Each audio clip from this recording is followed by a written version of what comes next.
Hello everyone. Today is May 4th, 2020. This is MJ. Welcome to one more video on Hadoop Prerequisite. If you are following this playlist, you will see that I so far covered Unix OS. The second Hadoop prerequisite is Java, and the third one is SQL. Starting from this video, we are going to see a little bit about Java, just introductory concepts and things which I think you should know if you are working on big data. I won't deep dive on most of the concepts, but I will try to cover the important topics. So talking about Java, we will see what Java is, and we will walk through the sample class and what we mean by class, and then we'll see a little bit of collections. So I will try to squeeze this in 2 to 3 videos, but I cannot guarantee that because I tend to talk more when I talk about these things. Okay, so now let me start with the basic definition of Java, and I'll try to give you my definition, so which might not be 100% academically true, but it helps basically. So Java is object-oriented programming language.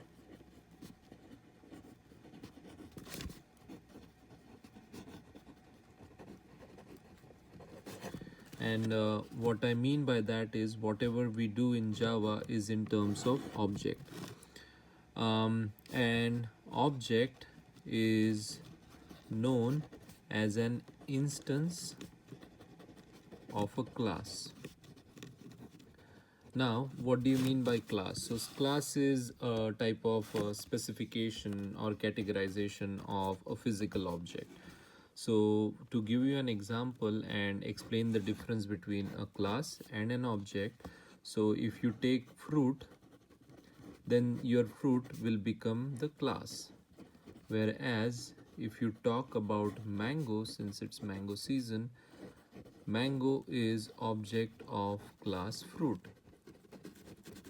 So if you talk about some general categorization, then that becomes class. If you talk about a specific example of a class or an object of a class, then that becomes an object. Now, since I said there is class and there is object, the first, and if you have worked on Java or if you have read Java a little bit, you will know that everyone try to explain Java with the first code that they write, which is called as hello world. So I will try to write the hello world code here, since I haven't had a chance to work on Java in a while, so I might be rusty on the detail, but I will try to mention what I wanna convey basically to you. So let's say public class hello world, and I will give some parenthesis here. Then you have indentation, public static void main. I will give parameters here, argument, one more parenthesis, then I will print like this, hello world, with a semicolon. End the sentence with a semicolon, and that's it. This is how a sample hello world program looks like. Now I will explain you how to run this program, but let's go through each word individually so that you at least have an idea what each word means. So I will go with the first word, which is public. So public, instead of writing public here, you have like three choices, public being the first one, then you have private, and then you have protected. So these are the three choices that we have. I'm blanking on the technical nomenclature here, but with the help of this keyword you can tell your class whether it will be visible from other classes or other objects. So you can write private here or you can write protected here, but we choose to write public so that it will be visible from rest of the object in the same project or other projects too. Now the second keyword is class, which specifies that whatever you are writing after the class keyword is a class, so I will treat it as a Java keyword. Third one is hello world, which is the name of the class. Now you notice how I have capitalized the character or the letter H and W, which is the standard Java nomenclature. I won't cover that in detail, but just remember that whenever you want to name a class, you should always start it with capital letter, then every significant word should always start with a capital letter. Then we'll come to the second line. So I have already covered public. The fourth word that I will explain is static. So static has more technical definition to it. So if you specify a static keyword before a class or a method, remember this is a method, and the reason it's method is because it's a function, and in Java function are called as method. So whenever you mention static keyword before either a class or a method, then a memory, whatever large it might be, is assigned for that class or an object only once throughout the execution. So I will write throughout the execution of that code. So let's say whenever you write this code or run this code for the first time, that time let's say 4 kilobyte memory was assigned, and by memory I mean RAM.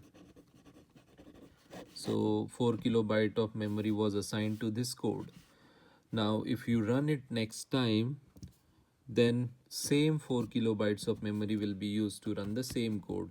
However, if you omit this static keyword and if you do not write the static keyword here, then next time it will use 4 kilobyte of other memory. Same will go on forever. So by the end of let's say 1000 or maybe 1 millionth execution of the same code, you will eventually run out of memory. The next keyword that I have is void. So let me fold this a little bit so that it will be visible to you guys. Next keyword is void. Void is the return type of method, and the method name is main. I will just write it like this. This is how you denote a method name. Void means nothing, so it's very hard to explain void because it doesn't mean null, it doesn't mean zero, it just means nothing. So the reason, so since I have written void before my class here, where is that here? What I am trying to tell my Java interpreter or compiler that the method name is not going to return anything. That means it it's hard to explain. So it's not gonna return anything. It's just gonna print system hello world. After that you have main, which is the name of the method or function if you wanna call it that. After that, I'll turn the page here.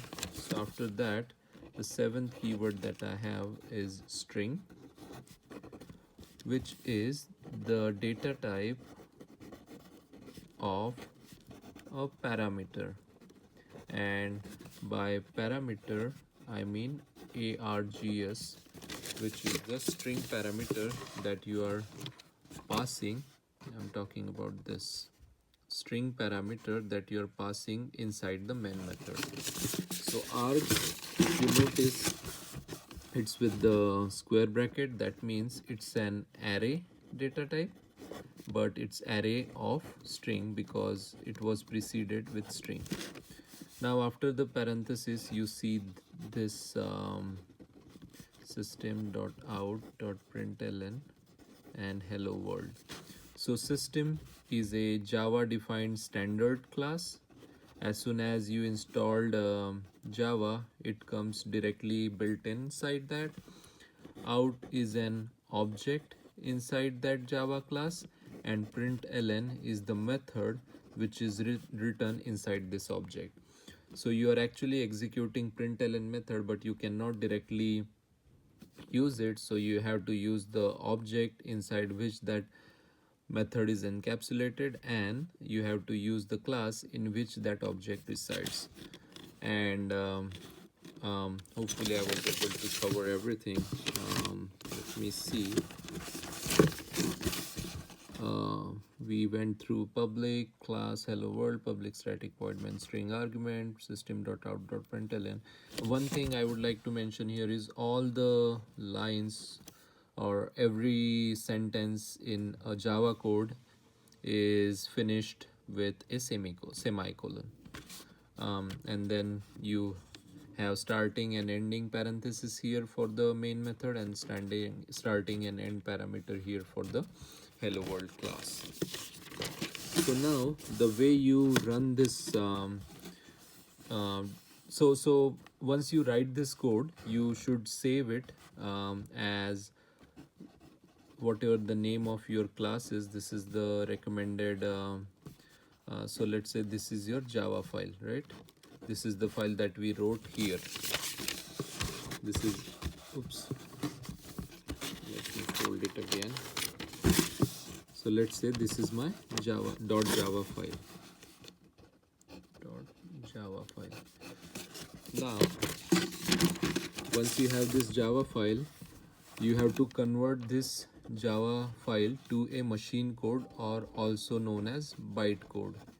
And the way to do that is you have to run this command, javac hello world .java. This will create the bytecode. So as soon as you run this command, this is the enter symbol, it will create bytecode, which creates a file called hello world.class. Now this is not readable file. You cannot read it if you open it in a text file. This bytecode is machine or operating system independent, OS independent. What I mean by that is you can take this .class file and you can run it on Unix, you can run it on Linux, you can run it on Windows, you can run it on Mac, and it will run the same way on all the 4 types of operating system. This bytecode is the reason Java is called machine independent language, because it doesn't depend on what kind of machine you are running this code. Independent. So now you have the bytecode. Once you have the bytecode, what you can do is you can run that bytecode with this command, java hello world. And as soon as you hit enter, it will give you this output and exit to the next line. The reason I am emphasizing on exit and go to the next line is because of this ln in the method. This ln stands for new line, so it means print whatever you have inside the println statement and then go to the next line. So if everything goes well, you will be able to see this output. If you face any difficulties such as syntax error, or we call it as either compilation error or runtime error. So you will face compilation error while running this command. So this is called compilation error, and if you face any issues while running this command, then it will be called runtime error. So the reason I explained all this is, even though it might not be useful for some of you, it's better to know all these things, especially during interviews and while trying to explain things to other people. Most of the IDEs, integrated development environments, such as Eclipse IDE or NetBeans IDE, those IDEs are equipped with these commands internally. So you just have to press right click and do compile and then run, or compile and run. So you don't have to like actually run these commands, but these are the commands that are run in the backend, and I want you guys to know about it.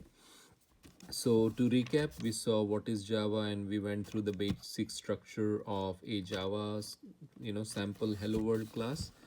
In the next video, I will try to explain what I mean by collection, and I will try to keep it short.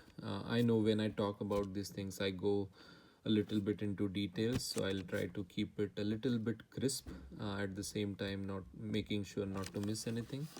So please like, comment, share, subscribe. This is MJ signing off. Take care. See you soon. Bye bye.